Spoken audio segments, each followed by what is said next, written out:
Nakakita ka na ba ng halamang ito?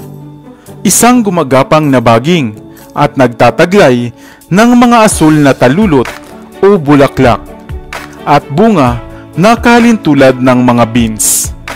Subalit alam mo ba at siguradong mamamangha ka sapagkat napakaraming bisa at maraming pagkagamitan ng bulaklak na ito. Hello, what's up? Your best here.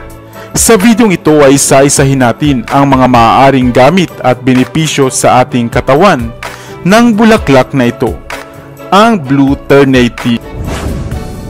Pero bago tayo magpatuloy, kung bago ka pa lamang dito sa ating channel, ay huwag mong kalimutan na pindutin ang subscribe button at ang notification bell at mag-follow ka na rin sa ating Facebook page upang lagi kang updated sa aking mga bagong uploads.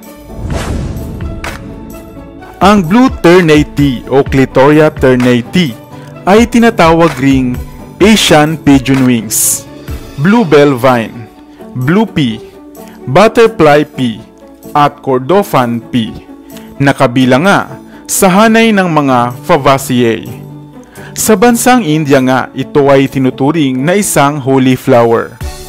Madalas gamitin sa pagkain ang Blue Ternate Tea bilang food coloring sa mga lutong dessert at minsan naman ay ipiniprito rin.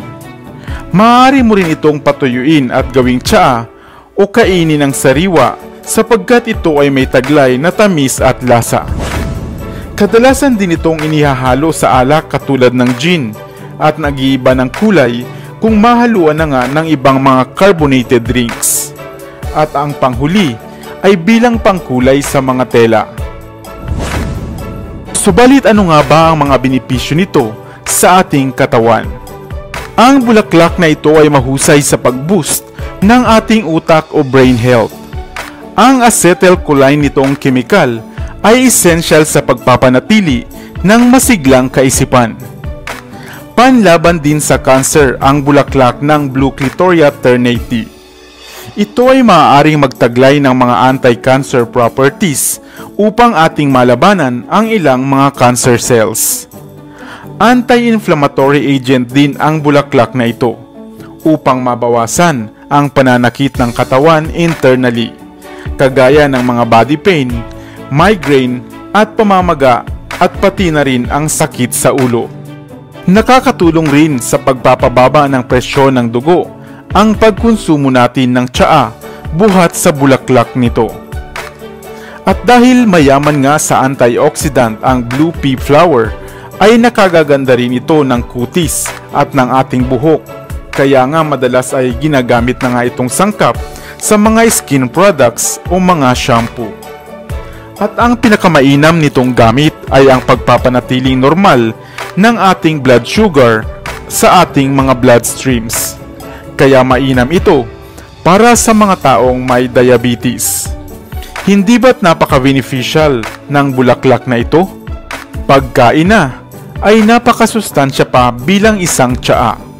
Isang pangkaraniwan lamang na halaman sa paligid, subalit napakahalaga. Sa inyong probinsya o sa inyong lugar, ano naman ang tawag sa bulaklak na ito?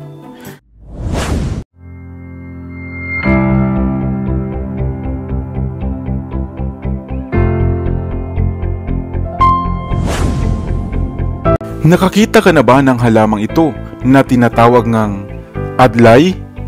Isang hindi gaanong pinapansing damo o halaman sa mga palayan o sa gilid ng mga kalsada.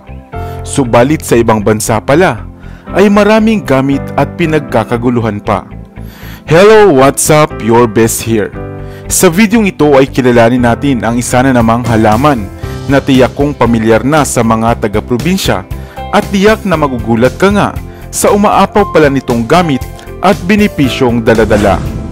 Ano nga ba ang adlay?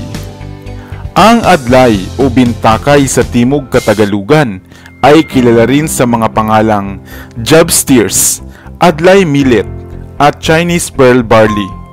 Isang klase ng damo na halos kalintulad nga ng banban. Ang adlay ay mayroong dalawang uri o klase, ang ligaw na adlay at ang cultivated o inaalagaan nito.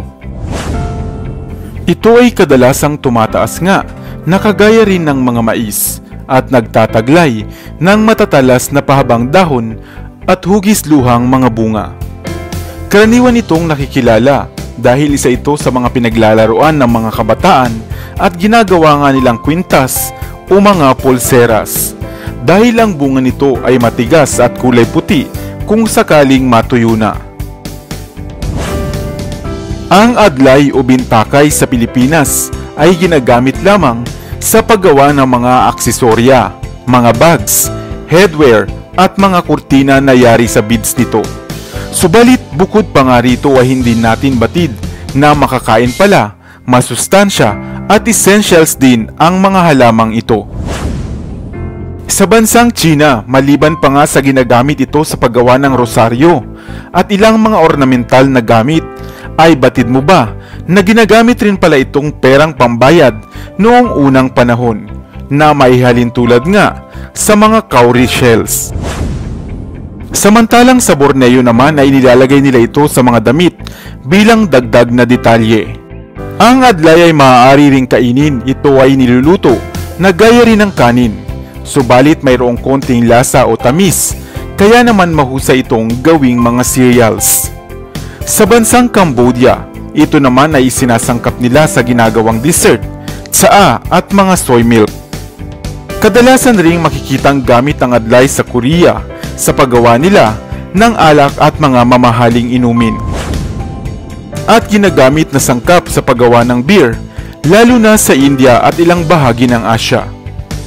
Kaya naman, mapapanganga ka na nga lang talaga kung malaman mo na ang ilang mga simple at hindi pinapansing damo dito sa Pilipinas, sa ibang bansa naman pala ay pinagkakaguluhan pa at labis na mahalaga.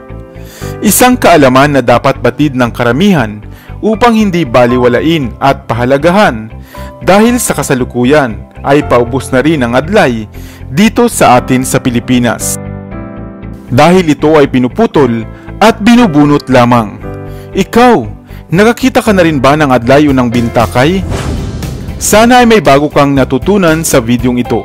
Iwan ka naman ng comment sa comment section sa ibaba. I-like at i-share mo na rin para naman sa kaalaman ng iba.